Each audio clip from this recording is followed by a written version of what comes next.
Dans ce module, nous allons utiliser deux prérequis concernant un point matériel grand M de masse M dans un référentiel d'étude appelé grand R.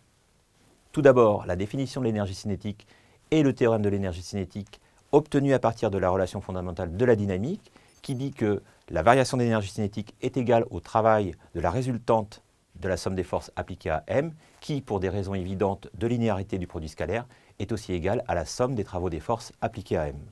Ensuite, la classification des forces en deux catégories, les forces conservatives et les forces non conservatives.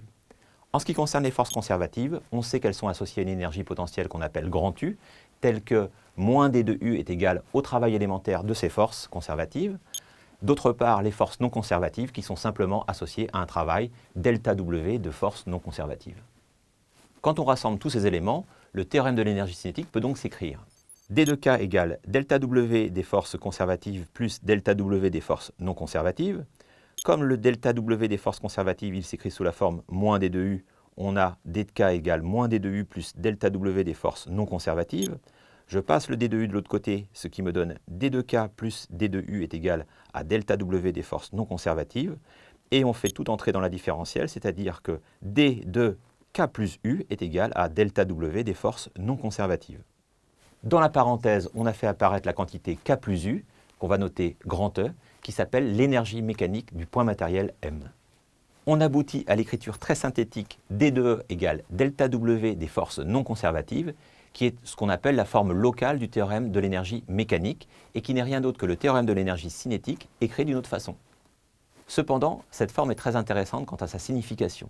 En effet, on voit simplement que la source de variation de l'énergie mécanique, ce sont uniquement les forces non conservatives.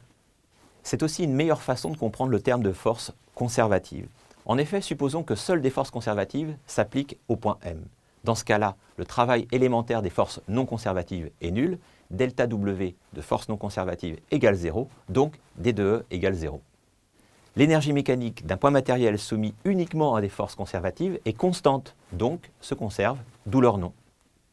On vient de voir la forme locale, il y a aussi la forme intégrale.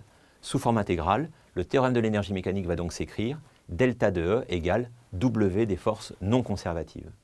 Généralement, les forces non conservatives sont des forces de frottement, dont le travail, négatif, résistant au mouvement, est responsable de la diminution de l'énergie mécanique du système.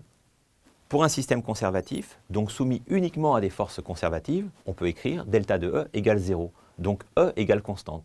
La relation K plus U égale E égale constante constitue ce qu'on appelle une intégrale première du mouvement, c'est-à-dire qu'elle ne fait intervenir que des dérivées premières des coordonnées d'espace par rapport au temps. Pour trouver cette constante, on utilise ce qu'on appelle les conditions initiales, qui permettent de calculer K0 et U indice 0, qui sont respectivement les valeurs de l'énergie cinétique et de l'énergie potentielle, à un instant initial pris comme instant de référence.